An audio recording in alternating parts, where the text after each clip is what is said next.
दोस्तों, demand and supply के second lecture में आप सभी का स्वागत है। डिमांड एंड सप्लाई का फर्स्ट लेक्चर हम लोगों ने डिस्कस किया था, डिमांड के टाइप्स के बारे में डिस्कस किया था, डिमांड क्या होती है उसके बारे में देखा था, और लॉ ऑफ डिमांड यानी कि मांग का नियम क्या होता है उसके बारे में भी हमने समझा था कि जब सभी बातें समान रहती हैं तब जो वस्तु की कीमत होती है और जो वस्तु की डिमांड होती है उसके बीच में ऑपोजिट रेशियो होता है।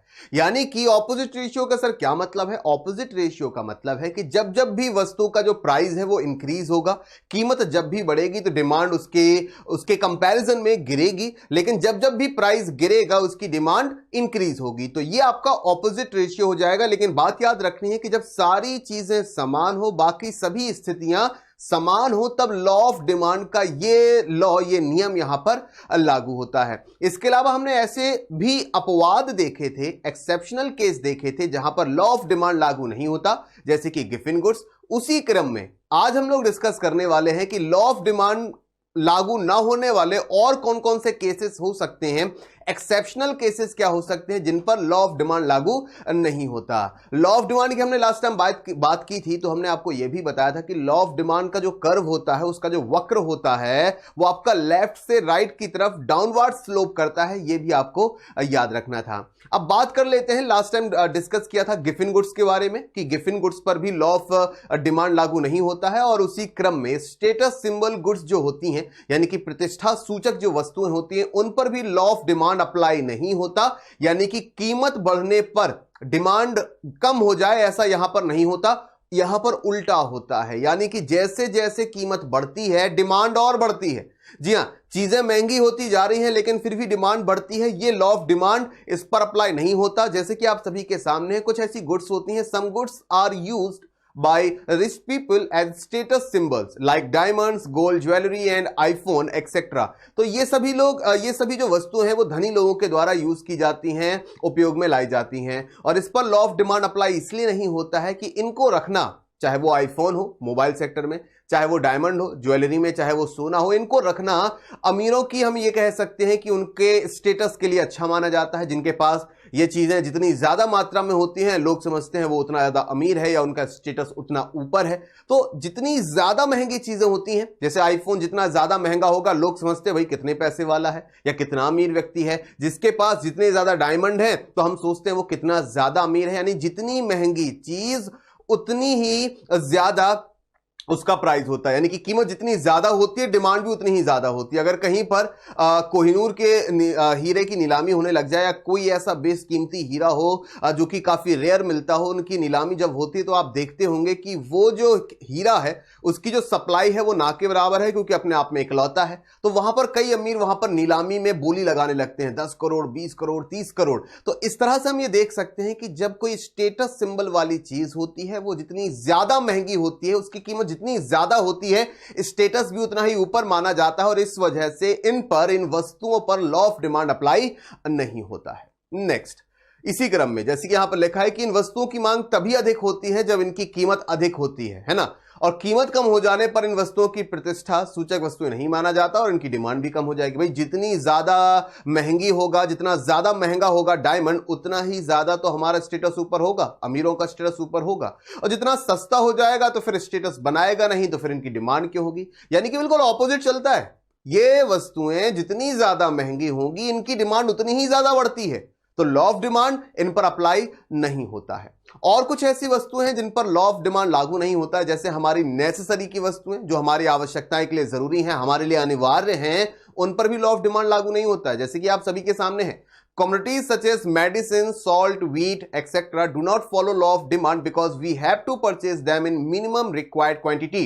बात की जाए नमक की या दवाइयों की या गेहूं की, जो हमें खाना ही खाना अनिवार्य ही होता है, इनको लेना हमारे लिए बहुत जरूरी होता है।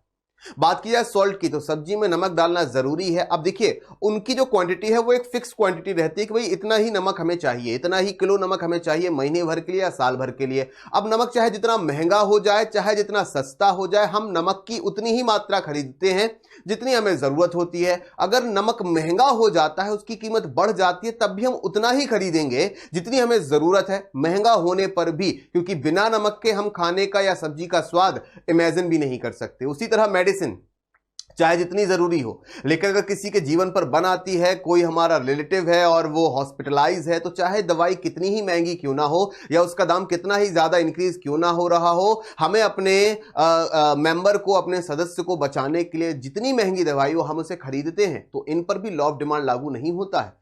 बात समझ में आ रही होगी। हमारी जितनी भी आवश्यकता की वस्तुएं हैं जिन्हें हमें खरीदना और कंज्यूम करना आवश्यक है, उन पर भी लॉ ऑफ डिमांड लागू नहीं होगा। और कौन कौन सी ऐसी चीजें हैं जिन पर लॉ ऑफ डिमांड लागू नहीं होता है? जैसे कि आप सभी के सामने है, goods expected to be scarce, यानी कि ऐसी वस्तुएं जिनका यूं कह सकते हैं कि जल्द ही वो कुछ समय के लिए उनकी सप्लाई बंद होने वाली हो या कुछ समय के लिए वो हमें मार्केट में ना मिलने वाली हो, तो ऐसी वस्तुओं को भी हम जल्दी से जल्दी खरीदते हैं और महंगी होने पर भी, उनकी कीमत ज्यादा होने पर भी हम उन्हें परचेज करते हैं, उनकी डिमांड बढ़ाते हैं। जैसे कि when the buyers expected a scarcity of a particular good in near future, they start buying more and more of what good even if the price are rising। मान लेते हैं किसी एरिया में, किसी क्षेत्र में कर्फ्यू लगने वाला है, मान लेते हैं जम्मू कश्मीर का कोई एरिया है और सरकार ने घोषणा कर दी है कि अब 4 दिनों के लिए, आने वाले 4 दिनों के लिए कर्फ्यू लगा दिया जाएगा, कोई भी व्यक्ति घर से बाहर नहीं निकलेगा सुरक्षा कारणों से। तो ऐसी स्थिति में लोग अपनी जरूरत की जो चीजें होंगे वो तुरंत खरीदना शुरू कर देंगे और ऐसे समय पे आलू, प्याज या टमाटर के जो प्राइस हैं, सब्जियों के जो दाम हैं, अगर आसमान भी छू रहे हैं, महंगे भी हैं, तब भी लोग उन्हें परचेस करके रख लेंगे, क्योंकि उन्हें पता है कि आने वाले 4 दिनों के लिए ये सब्जी हमें मार्केट में नहीं मिलने वाली। या बाढ़ के हालात हो या भूकंप जैसे हालात हो, या कहीं पे भूकंप आ चुका हो, बाढ़ आ चुकी हो, उसके बाद कुछ वस्तुएं अगर हमें बाजार में मिलती हैं तो हम भले ही कीमत काफी ऊंची ही क्यों ना हो, लेकिन त्रासदी के समय हम उन्हें परचेस कर लेते हैं, तो यहां पर भी लॉ ऑफ डिमांड लागू नहीं होगा। दोस्तों, बात करेंगे इलास्टिसिटी ऑफ डिमांड, यानी कि मांग की लोचता क्या होती है और यह किस क्रम में हमारे लिए जरूरी है एग्जाम के पॉइंट ऑफ व्यू से। पहले तो यहां पर एक वर्ड को हमें समझना होगा, वो है इलास्टिसिटी। इलास्टिसिटी का मतलब होता है लोचता, मतलब खिंचाव। जैसे जो रबड़ बैंड होती है आपने घरों में देखी होगी, जितना ज्यादा आप उन्हें खींचते हैं वो खिंचती भी है। तो इलास्टिक का मतलब है जितना ज्यादा खिंचाव हो जाए, जितनी ज्यादा उसमें लोचता हो, और इनइलास्टिक का मतलब है उसमें बिल्कुल भी खिंचाव ना होना। डिमांड की इलास्टिसिटी का मतलब यहां पर यह है कि मांग में कितना ज्यादा खिंचाव हो सकता है या मांग कितनी ज्यादा बढ़ सकती है या घट सकती है। तो elasticity mean of degree of response, elasticity of demand means degree of responsiveness of a demand. जैसे कि मैंने आपको कहा कि मांग के संबंध में जो इलास्टिसिटी है, यानी कि मांग कितनी ज्यादा बढ़ सकती है, कितने ऊंचे लेवल तक जा सकती है, कितने निचले लेवल तक जा सकती है, इसके बीच में जो खिंचाव होता है या कमी या वृद्धि होती है, उसे हम मांग की लोचता कहते हैं। एग्जाम के पॉइंट ऑफ व्यू से काफी जरूरी है ये टॉपिक। और मांग की जो लोचता होती है, डिमांड की जो इलास्टिसिटी होती है, वो 3 तरीके से अकाउंट की जाती है। पहली है क्रॉस इलास्टिसिटी, नेक्स्ट है प्राइस इलास्टिसिटी, और third one is income elasticity. एक एक करके इन तीनों को समझेंगे क्या होता है, एक एक एग्जाम्पल के माध्यम से समझने का प्रयास करेंगे ताकि आप इस टॉपिक को अच्छे से मेमोराइज कर सकें। बात करेंगे सबसे पहले क्रॉस इलास्टिसिटी की। क्रॉस लोचता क्या होती है, इसके बारे में यहां पर हम लोग समझेंगे। एक तरफ आपके सामने कॉफी और चाय का एग्जाम्पल होगा और दूसरी तरफ आपके पास जो एग्जाम्पल होगा वो ब्रेड एंड बटर का होगा। चलिए समझते हैं। बात यहां पर हो रही है सबसे पहले जो आपस में सब्स्टिट्यूट प्रोडक्ट्स हैं उनके बारे में, यानी कि अगर चाय का दाम बढ़ता है तो कुछ लोग कॉफी की तरफ शिफ्ट कर जाएंगे, ठीक है। तो इसकी वजह से जो कॉफी की डिमांड है वो इंक्रीज हो जाएगी। चाय के दाम बढ़ने पर कुछ चाय की जो डिमांड है वो कम हो जाएगी क्योंकि चाय की कीमत बढ़ गई है, और कुछ लोग कहीं ना कहीं कॉफी पीना शुरू कर देंगे क्योंकि चाय महंगी हो गई है। तो यहां पर चाय की कीमत बढ़ने से कॉफी की डिमांड इंक्रीज हो रही है। तो एक तरह की पॉजिटिव क्रॉस इलास्टिसिटी है, लेकिन ऐसी पॉजिटिव क्रॉस इलास्टिसिटी हमें ब्रेड एंड बटर प्रोडक्ट पर देखने को नहीं मिलती, क्योंकि ब्रेड एंड बटर आपस में कॉम्प्लीमेंट्री प्रोडक्ट्स हैं, यानी कि एक के साथ दूसरे को लेना जरूरी है, कंपलसरी है, जैसे कार एंड पेट्रोल, ओके। लेकिन अगर हम बात करें चाय और कॉफी की तो आपस में सब्स्टिट्यूट प्रोडक्ट हैं। सब्स्टिट्यूट का मतलब मैंने आपको लास्ट क्लास में बताया था कि अगर एक की जगह पर दूसरे प्रोडक्ट का इस्तेमाल हम कर सकें, जैसे कि सुबह उठते ही हमें अपने आप को नींद से जगाने के लिए कहीं ना कहीं एक कप प्याले की, यानी कि एक कप चाय के प्याले की जरूरत होती है। चाय नहीं है तो हम लोग कॉफी का इस्तेमाल करते हैं, यानी कि ये एक दूसरे के सब्स्टिट्यूट हो गए, या तो चाय पीते हैं लोग या कॉफी पीते हैं। लेकिन बात हो रही है कॉम्प्लीमेंट्री प्रोडक्ट्स की, यानी कि एक के साथ दूसरे को खरीदना और यूज करना जरूरी है। ब्रेड के साथ बटर और कार अगर परचेज की है तो पेट्रोल भी तो खरीदना पड़ेगा, तभी तो हम कार का सही इस्तेमाल कर पाएंगे। तो चलिए पहले प्रोडक्ट की तरफ बढ़ते हैं। सब्स्टिट्यूट जो प्रोडक्ट होते हैं, याद रखिएगा, सब्स्टिट्यूट जो प्रोडक्ट होते हैं उनके बीच में पॉजिटिव क्रॉस इलास्टिसिटी होती है। पॉजिटिव क्रॉस इलास्टिसिटी होती है जो भी आपके सब्स्टिट्यूट प्रोडक्ट है। चाय और कॉफी, अगर चाय आपकी एक्सपेंसिव हो जाती है, उसका प्राइस इंक्रीज हो जाता है, तो कुछ लोग चाय पीना बंद कर देंगे, उसकी जगह पे कॉफी पीना शुरू कर देंगे। तो चाय के दाम बढ़ने पर चाय में कुछ डिमांड उसकी कम हो जाएगी, और चाय की डिमांड कुछ कम होने पर कुछ लोग कॉफी में शिफ्ट कर जाएंगे और कॉफी की डिमांड इंक्रीज हो जाएगी। तो कॉफी की डिमांड इंक्रीज हो रही है, इसी वजह से इसे पॉजिटिव कहा जा रहा है, यानी कि चाय महंगी होने पर कॉफी की डिमांड बढ़ती है, तो यह पॉजिटिव हो जाएगा और ये पॉजिटिव क्रॉस इलास्टिसिटी हो जाएगी।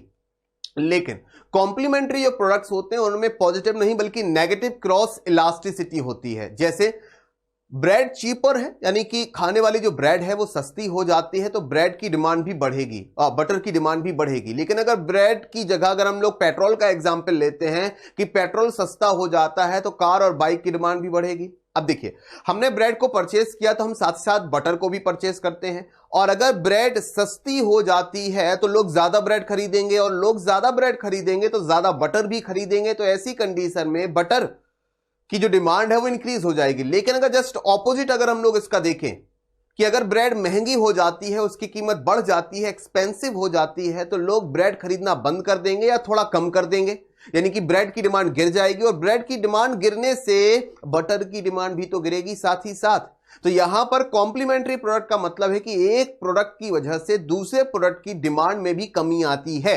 मान लेते हैं कारें महंगी हो जाती हैं, बहुत ज्यादा कारें महंगी हो गई हैं, लोगों ने कार खरीदना कम कर दिया है, तो हम ये भी देखेंगे कि मार्केट में पेट्रोल की जो परचेजिंग होती है वो भी कहीं ना कहीं कम हो जाएगी। तो यहां पर आपको बात क्लियर हो गई होगी कि यहां पर नेगेटिव क्रॉस इलास्टिसिटी काम करेगी और सब्स्टिट्यूट प्रोडक्ट्स में आपकी पॉजिटिव क्रॉस इलास्टिसिटी काम करेगी। कुछ ऐसे प्रोडक्ट भी होते हैं जिन पर जीरो क्रॉस इलास्टिसिटी काम करती है, मतलब किसी भी तरह, ना पॉजिटिव ना नेगेटिव। जैसे कि cheaper tea, no impact on truck and car demand, यानी कि मान लेते हैं इस इमेज में आप देख रहे हैं कुछ ट्रक ड्राइवर आपको बैठे हुए नजर आ रहे हैं जो कि चाय का आनंद ले रहे हैं। अब अगर उन्हें यह पता चलता है कि पहले चाय 5 रुपए की थी और अब चाय 4 रुपए की हो गई, यानी कि चाय की कीमत में 1 रुपए की गिरावट आई है, तो क्या चाय की कीमत में 1 रुपए की जो गिरावट आई है उससे कारें और ट्रक की डिमांड इंक्रीज हो जाएगी? हाँ सर, हो सकती है। कैसे हो सकती है भाई? कि अगर हम रोज 1-1 रुपए बचाते हैं चाय पीने पर, तो करीब करीब सैकड़ों सालों बाद करीब करीब 5-6 लाख रुपए मैं कलेक्ट कर लूंगा, 1-1 रुपए मिलाकर, और 5-6 लाख कलेक्ट करने के बाद मैं उनसे कार या ट्रक खरीद लूंगा। तो ये तो बाल की खाल निकालने वाली बात हुई। हमें इकोनॉमी में रहना है और कॉन्सेप्ट को समझना है कि 1 रुपए की अगर बचत होती है किसी प्रोडक्ट पर, तो उसके ऑपोजिट साइड में अगर हम देखते हैं, जैसे कि एग्जाम्पल है कि चाय का दाम 1 रुपए कम हो जाने से कार और ट्रक की कीमत पर या उनकी डिमांड पर कोई प्रभाव नहीं पड़ने वाला है। तो जब कोई रिलेशन ही ना हो दो प्रोडक्ट के बीच में, तो हम कहते हैं जीरो क्रॉस इलास्टिसिटी। एक बार फिर से, चाय की कीमत 1 रुपए कम होती है तो उससे कार या ट्रक की डिमांड्स इंक्रीज नहीं हो सकती, भले ही चाय 1 रुपए कम हो गई, क्योंकि प्रैक्टिकली ये पॉसिबल नहीं है कि नहीं? तो ये हो जाएगा आपकी जीरो क्रॉस इलास्टिसिटी का एग्जाम्पल। अब बात करेंगे degrees of price elasticity of demand, यानी कि कितने डिग्री तक इसमें झुकाव हो सकता है, क्या कमी या क्या वृद्धि हो सकती है, इसके बारे में एक एक करके समझेंगे। थोड़ा सा ट्रिपिकल टॉपिक है लेकिन समझाने का पूरा प्रयास होगा, ध्यान से समझिएगा। बढ़ते हैं, पहले एक टाइप रहेगा आपका इन इलास्टिक डिमांड का, यानी कि परफेक्टली इन इलास्टिक डिमांड, यानी कि पूर्णतया बेलोचदार मांग। अब देखिए, इलास्टिक शब्द का मतलब होता है खिंचाव या लोचता, यानी कि जितना ज्यादा आप उसे खींच सकते हैं, इलास्टिक है ना, लाइक रबर बैंड है ना, ओके। लेकिन इन इलास्टिक का मतलब होता है जिसे खींचा ना जा सके या जो बेलोचदार हो, जिसमें बिल्कुल भी खिंचाव ना हो। अब यहां पर बिल्कुल भी खिंचाव नहीं होगा मांग के सेंस में, डिमांड के सेंस में बिल्कुल भी खिंचाव नहीं होगा। जो चीज जितनी है उतनी ही रहेगी, चाहे जो हो जाए। कैसे? The demand of a commodity is called perfectly inelastic when quantity demanded does not change at all in response to change in its price। यानी कि किसी वस्तु की जो मांग है, किसी भी पर्टिकुलर कमोडिटी की जो मांग है, उसकी डिमांड में कोई परिवर्तन नहीं आएगा, चाहे प्राइस में कितना भी परिवर्तन आ जाए। कैसे? Like water. आप पानी का एग्जांपल ले सकते हैं, चाहे गर्मी हो चाहे सर्दी। हम एक आइडियल सिचुएशन को मान लेते हैं। हम यहां पर गर्मी और सर्दी के हिसाब से चीजों को नहीं समझेंगे, यहां हम अर्थशास्त्र के हिसाब से चीजों को समझेंगे। मान लेते हैं मैं प्रतिदिन 3 लीटर पानी पीता हूं, ठीक है। मान लेते हैं मैं प्रतिदिन 3 लीटर पानी पीता हूं। अब ये मेरी डिमांड है, वाटर मेरी डिमांड है। अब मान लेते हैं कि प्राइस जो है पानी का वो बढ़ जाता है या घट जाता है, तो क्या मैं 3 लीटर की जगह 5 लीटर पानी पीना शुरू कर दूंगा? मान लेते हैं पानी थोड़ा सस्ता हो जाता है, और पानी थोड़ा सस्ता होने की वजह से क्या आप 3 लीटर जो आपकी रिक्वायरमेंट है एक दिन की, उसकी जगह 5 लीटर, 6 लीटर या 10 लीटर पीना शुरू कर देंगे? आई थिंक तो नहीं। यानी कि पानी एक ऐसी चीज है जो हमारी रिक्वायरमेंट के हिसाब से ही हम लेते हैं और हमारे जीने के लिए जरूरी है। तो पानी की जो डिमांड है और पानी का जो प्राइस है उस पर कोई भी यहां पर रिलेशन नहीं होता है। चाहे प्राइस कितना भी ऊपर नीचे क्यों ना हो जाए, डिमांड पर कोई खास असर नहीं पड़ता है। तो यहां पर आपकी जो इलास्टिसिटी डिमांड होती है वो बिल्कुल जीरो रहती है। एक हिसाब से एक एग्जाम्पल भी आप सभी के सामने समझने का प्रयास कीजिएगा। एक तरफ आपको किलोग्राम में कोई प्रोडक्ट दिया हुआ है और दूसरी तरफ यहां पर प्राइस दिया हुआ है। जैसे कि देखिएगा लास्ट सेक्शन में देखिएगा क्वांटिटी डिमांडेड इन किलोग्राम, तो 2 यानी कि 2 किलोग्राम की यहां पर डिमांड की गई है। और प्राइस आप देख सकते हैं 10 है, 15 है, 20 है, यानी कि धीरे धीरे प्राइस आपका राइज हो रहा है। तो प्राइस राइज होने की सिचुएशन में भी यहां पर क्वांटिटी नहीं बढ़ रही है और ना ही क्वांटिटी घट रही है। चाहे ये चीज 50 रुपए किलो भी क्यों ना हो जाए, हम खरीदेंगे 2 किलो ही।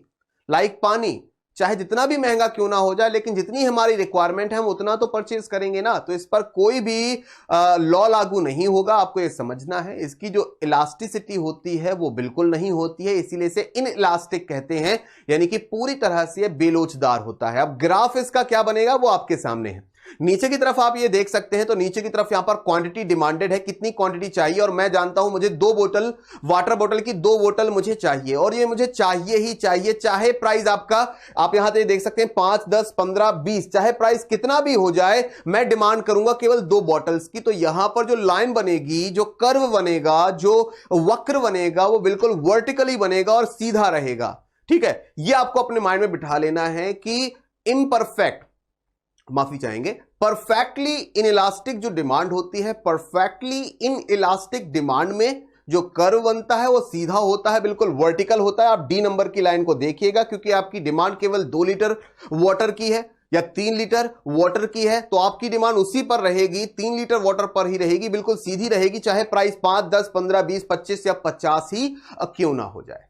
अब बात करेंगे परफेक्टली इलास्टिक डिमांड के बारे में, ठीक है, यानी कि पूर्णतया लोचदार मांग। अब जस्ट हमने इससे पहले इनइलास्टिक के बारे में पढ़ा था, जो बिल्कुल भी लोचदार नहीं होती है, बिल्कुल फिक्स रहती है, लेकिन यहां पर है लोचदार होना, यानी कितना भी यहां पर खिंचाव हो सकता है डिमांड में खिंचाव ज्यादा भी हो सकता है, इलास्टिक ज्यादा भी हो सकती है और इलास्टिक कम भी हो सकती है। एक बार डेफिनेशन को पढ़ेंगे फिर ग्राफ के हिसाब से समझेंगे।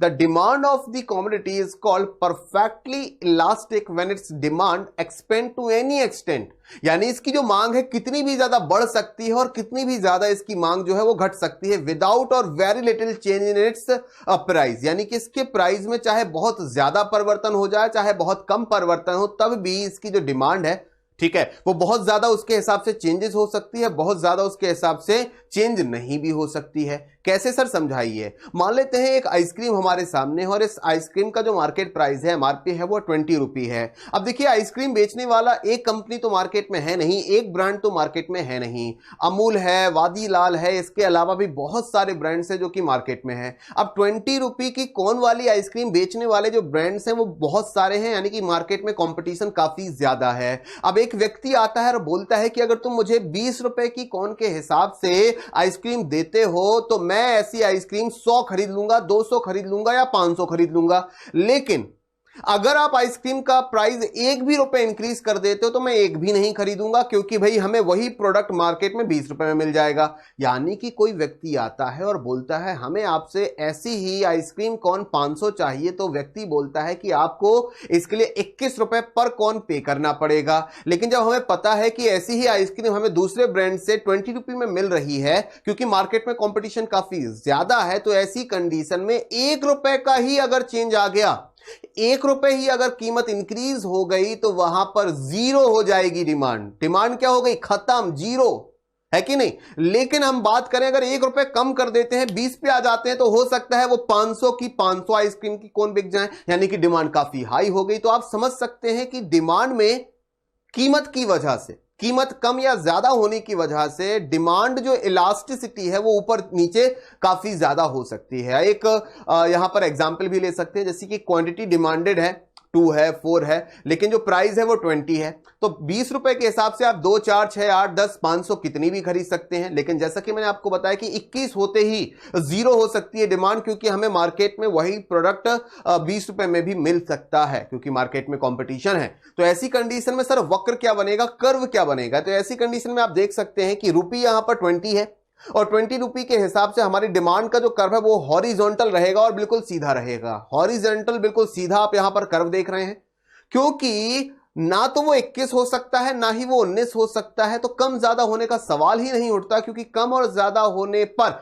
वो जो डिमांड है वो खत्म हो जाएगी। तो आपको ये समझना है कि परफेक्टली इलास्टिक डिमांड का जो कर्व है वो हॉरिजॉन्टल बिल्कुल सीधा रहता है, लेफ्ट टू राइट। ये आपको याद रखना है एग्जाम के पॉइंट ऑफ व्यू से। आगे बढ़ेंगे और समझने का प्रयास करेंगे less than unit elastic demand, यानी कि 1 रेशियो जो है उससे थोड़ा कम का यहां पर डिफरेंट देखने को मिलेगा। पहले समझेंगे थ्योरी के माध्यम से, एग्जाम्पल के माध्यम से, तब बताइएगा क्लियर हुआ या नहीं।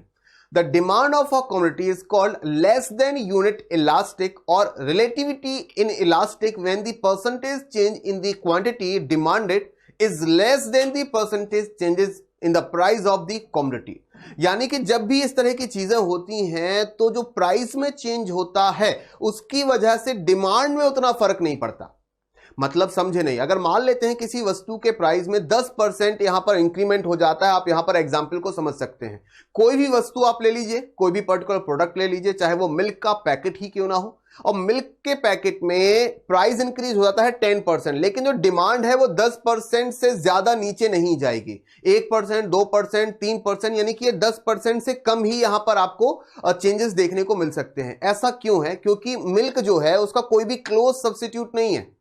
बच्चों को पिलाने के लिए, चाय बनाने के लिए और दूसरी चीजों के लिए जो दूध है, मिल्क है, वो इकलौता ही एक प्रोडक्ट है, दूध का कोई सब्स्टिट्यूट नहीं है। उसी तरह से टोबैको प्रोडक्ट्स को भी हम ले सकते हैं। जो भी बंदा टोबैको प्रोडक्ट्स का हैबिचुअल होगा तो टोबैको प्रोडक्ट चाहे जितने ज्यादा महंगे हो जाएं वो लोग उनको खाना नहीं छोड़ते, है ना। भले ही थोड़ा बहुत 2-4% लोग छोड़ दें, लेकिन बहुत सारे लोग इसको नहीं छोड़ेंगे, यानी कि बहुत ज्यादा चेंजेस नहीं आएंगे। रेलवे की बात कर ले तो रेलवे की तो मोनोपोली ही है। हमने मोनोपोली का टाइप्स ऑफ मार्केट में एग्जाम्पल देखा था। तो अगर इंडियन रेलवे किराया जो होता है ट्रेनों का वो बढ़ा देती है, पैसेंजर का जो किराया है वो इंक्रीज कर देती है, तो क्या हम लोग ट्रेन में सफर करना बंद कर देते हैं? नहीं। यानी कि अगर 10% भी किराया इंक्रीज किया जाता है इंडियन रेलवे के द्वारा, तो 2 से 4% हम देख सकते हैं कि हाँ पैसेंजर में कमी देखी गई है। लेकिन अगर 10% किराया बढ़ाया गया है तो क्या 10% ही पैसेंजर कम हो जाएंगे? ऐसा नहीं है। दूध के प्राइसेस में, मिल्क के प्रोडक्ट्स में अगर 10% का इंक्रीमेंट हुआ है तो 10% की गिरावट देखने को नहीं मिलेगी, 2-4% की देखने को मिल सकती है, यानी कि लेस देन 1। यह आपको याद रखना होगा कि एक इकाई से कम लोचदार होगा, 1 यूनिट से कम यहां पर इलास्टिक होगी। यह आपको याद रखना है। उम्मीद है यह पॉइंट आपको क्लियर हो गया होगा। तो ये जो आपने अभी समझा इस एग्जाम्पल को, इसको चलिए पुट करके देखते हैं एक क्वेश्चन के माध्यम से और एक ग्राफ के माध्यम से भी समझने का प्रयास करेंगे। जैसे कि आप सभी के सामने है कि किसी भी पर्टिकुलर प्रोडक्ट का जो प्राइस है 10 है एंड 20 है, यानी कि 10 से बढ़कर 20 हो जाता है, तो आप क्वांटिटी डिमांडेड में आप देख सकते हैं कि पहले जब 10 रुपए उसका प्राइस हुआ करता था तो क्वांटिटी की जो डिमांड होती थी वो 4 होती थी, यानी 4 प्रोडक्ट बिकते थे। लेकिन जैसे ही उसका प्राइस 2 गुना हो गया, ठीक है, तो वहां पर क्वांटिटी बहुत ज्यादा कम नहीं हो गई है, यानी कि 4 से घटकर 3 पर ही आई है, क्योंकि लोगों को खरीदना ही खरीदना है। दूध का पैकेट लोग खरीदेंगे ही, भले ही थोड़ा बहुत प्राइस इंक्रीज क्यों ना हो जाए। 1-2% लोग कुछ समय के लिए डिमांड कम कर सकते हैं, लेकिन बहुत बड़े स्तर पर यहां पर कमी देखने को नहीं मिलेगी। ग्राफ के माध्यम से अगर हम इसे पुट करेंगे तो आप देख सकते हैं कि नीचे आपकी क्वांटिटी दी गई है, 2 है, 4 है एंड 6 है, और ऊपर आपका प्राइस है 10, 20 एंड 30। अब आप देख सकते हैं कि जब प्राइस 10 रुपये था तो हम वहां पर जो क्वांटिटी की डिमांड कर रहे थे वो 4 कर रहे थे, है ना। 4 क्वांटिटी की डिमांड हो रही थी। लेकिन जब जो प्राइस है वो बढ़कर 20 हो गया तो यहां पर आप देखिएगा क्वांटिटी घटकर 3 हो गई, और जब प्राइस बढ़कर 30 हो जाएगा तब भी क्वांटिटी घटकर 2 के आसपास रहेगी। यानी कि प्राइस बहुत ज्यादा तेजी से अगर बढ़ता है लेकिन डिमांड उतनी तेजी से घटती नहीं है। 10% इंक्रीमेंट होने पर 10% गिरावट नहीं देखने को मिलेगी, 2 से 3% गिरावट देखने को मिल सकती है। तो आप याद रखिएगा इसका ग्राफ किस तरह से बनेगा, एक बार इसको ड्रॉ करके अपनी नोटबुक में जरूर रख लीजिएगा। बात हो रही है less than unit elastic demand, यानी कि 1% की बात यहां पर अगर आप लेके चले, एक यूनिट के हिसाब से समझने का प्रयास करें तो एक यूनिट इंक्रीज होने पर कीमत की 1 यूनिट गिरावट देखने को नहीं मिलती, थोड़ा कम है ना। चलिए अब बात कर लेते हैं more than unit elastic demand. More than a unit यानी कि अगर 1 यूनिट प्राइस इंक्रीज हो रहा है, 1 यूनिट प्राइस इंक्रीज हो रहा है तो डिमांड उससे कई गुना ज्यादा यूनिट गिर जाएगी। जस्ट ऑपोजिट कैसे? When the percentage change in the quantity demanded of a commodity is more than the percentage change in its price, the demand of the commodity is called more than unit elastic or highly elastic. एक example से समझते हैं, सारी चीजें बिल्कुल neat and clean clear हो जाएंगी। जैसे कि बात कर लेते हैं प्राइजेस की, और आपके सामने एग्जाम्पल है कोका कोला और पेप्सी का, या डोमिनोज पिज्जा या पिज्जा हट का। दोनों आपस में एक दूसरे के सब्स्टिट्यूट है, कॉम्पिटिटर है। सब्स्टिट्यूट या तो हम भाई पेप्सी पीते हैं या कोका कोला पीते हैं। बात यहां पर हो रही कि प्राइस अगर 10% इंक्रीज होता है कोका कोला का, प्राइस अगर कोका कोला का 10% इंक्रीमेंट होता है तो बहुत सारे लोग कोका कोला को छोड़कर पेप्सी पीना शुरू कर देंगे, क्योंकि हमारे पास उसके ऑप्शन हैं, हमारे पास उनके क्लोज सब्स्टिट्यूट हैं। तो कोका कोला की कैन में 10% इंक्रीमेंट होने पर उसकी जो डिमांड है वो 10% गिर सकती है, 20% भी गिर सकती है, 30% भी गिर सकती है। यानी यहां पर यूनिट में जो डिक्रीमेंट होगा वो 1 यूनिट से ज्यादा का होगा।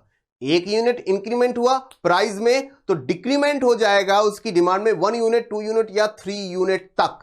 पॉइंट क्लियर हुआ होगा। ओके, तो ये रहेगी आपकी यूनिट इलास्टिक डिमांड। इसको हम एक बार फिर से समझेंगे और इसको एक बार ग्राफ में भी इंप्लांट करने की कोशिश करेंगे। जैसे कि आप सभी के सामने कि किसी पर्टिकुलर वस्तु का जो प्राइस था वो 100 रुपए था, तो उस समय उसकी जो क्वांटिटी की डिमांड होती थी वो 400 होती थी। 100 रुपए के हिसाब से 400 वस्तुएं पहले बिकती थी या उनकी डिमांड होती थी मार्केट में, लेकिन जैसे ही उसका प्राइस 100 से बढ़कर 150 हुआ, डिमांड जो क्वांटिटी की है वो 100 हो गई, यानी कि 300 डिमांड कम हो गई, क्योंकि उन लोगों ने सब्स्टिट्यूट प्रोडक्ट को खरीदना शुरू कर दिया। क्योंकि पेप्सी 10 रुपए की आती थी तो लोगों की डिमांड काफी ज्यादा थी, लेकिन जैसे ही पेप्सी ने अपना दाम बढ़ाकर 15 किया तो लोगों ने उसकी जगह 10 रुपए वाली कोका कोला पीना शुरू कर दिया। इस वजह से जो पेप्सी की डिमांड थी वो क्या हो गई, वो बहुत बड़े स्तर पर यहां पर उसमें गिरावट देखने को मिली। तो ऐसी कंडीशन में यहां पर ग्राफ क्या बनेगा आपके सामने है। नीचे है आपकी क्वांटिटी 100, 200, 300 एंड 400 और ऊपर आपका प्राइस है। यानी कि जब प्राइस 100 रुपए था तो क्वांटिटी की डिमांड आप देख सकते हैं 400 थी, लेकिन जैसे ही उसका प्राइस 15 यानी कि 150 हुआ, वैसे ही उसकी जो क्वांटिटी है वो घटकर 100 हो गई। तो यहां पर आप देख सकते हैं लेफ्ट टू राइट यहां पर एक स्लोप आपको देखने को मिलेगा। तो ये आपको ग्राफ मेमोराइज रखना होगा, ठीक है, जब more than unit elastic demand की बात हो रही हो। उम्मीद है ये पॉइंट आपको क्लियर हुआ होगा। अब बात करेंगे यूनिट इलास्टिक डिमांड की, यानी कि इकाई के बराबर ही मांग में लोचता आना। यानी कि मान लेते हैं कोई वस्तु है और उस वस्तु की जो कीमत है वो 10% इंक्रीज हो जाती है, 10% बढ़ जाती है, तो उसकी डिमांड में भी उतने ही प्रतिशत बराबर गिरावट देखने को मिलेगी। यानी कि प्रोडक्ट 10% इंक्रीज हुआ तो उसकी जो डिमांड है वो 10% ही डिक्रीज होगी। यह बताता है आपको यूनिट इलास्टिक डिमांड। एक बार फिर से समझेंगे, यहां पर ग्राफ के माध्यम से भी इंप्लांट करेंगे। एक एग्जांपल आप सभी के सामने है। मान लेते हैं कोई पर्टिकुलर प्रोडक्ट है जिसका प्राइस है 20, और जब प्राइस 20 था तब उसकी जो डिमांड होती थी उस पर्टिकुलर प्रोडक्ट की वो 40 होती थी, जैसे कि आप देख रहे हैं, ठीक है। लेकिन जैसे उसका प्राइस 30 हुआ उसकी डिमांड घटकर 20 हो गई। यानी कि जितना प्रतिशत वहां पर बढ़ोतरी कमी में हुई उतने ही प्रतिशत वहां पर गिरावट उसकी डिमांड में हो जाएगी। ये आपको याद रखना होगा। जैसे कि यहां पर है प्राइस को आप देख सकते हैं 10, 20, 30 एंड 40, लेकिन आप क्वांटिटी डिमांडेड में आप देख सकते हैं 20, 40, 60 और 80। जब किसी वस्तु का जो प्राइस 10 था तो डिमांड वहां पर 80 प्रोडक्ट्स की हो रही थी, लेकिन जब उसका प्राइस बढ़कर 20 हुआ तो 40 प्रोडक्ट पर पहुंच गया। लेकिन जब उसका प्राइस 30 रुपए पर आया तो उसकी जो क्वांटिटी डिमांडेड है वो 20 पर आ गई। तो इस तरह से जो आपका कर्व बन रहा है वो लेफ्ट टू राइट स्लोप के द्वारा बनेगा, तो ये आपको याद रखना है। और इस कर्व को एक और नाम से भी जाना जाता है, यानी कि रेक्टेंगुलर हाइपरबोला कर्व। तो रेक्टेंगुलर हाइपरबोला कर्व किस सिचुएशन में बनता है? यूनिट इलास्टिक डिमांड में बनता है। यहां पर एक यानी कि यूनिट दूसरी यूनिट के बराबर होती है, यानी कि 10% अगर प्राइस इंक्रीज हुआ तो 10% ही वहां पर डिमांड में कमी देखी जाएगी। 1 = 1। पॉइंट क्लियर है? तो यह रहेगी आपकी 1 यूनिट इलास्टिक डिमांड, यानी जितना भी प्राइस इंक्रीज होगा जितने यूनिट उतने ही यूनिट कमी देखने को मिलेगी डिमांड में भी। तो उम्मीद है ये सारे पॉइंट्स आपको यहां पर क्लियर हुए होंगे मांग की लोचता के बारे में, इलास्टिसिटी ऑफ डिमांड के बारे में। अगली बार मिलेंगे अगले लेक्चर के साथ और सप्लाई के बारे में समझेंगे, यानी कि आपूर्ति क्या होती है, उसमें किस तरह की लोचताएं बनती हैं, इलास्टिसिटी बनती है, वो नेक्स्ट लेक्चर में। वीडियो देखने के लिए धन्यवाद।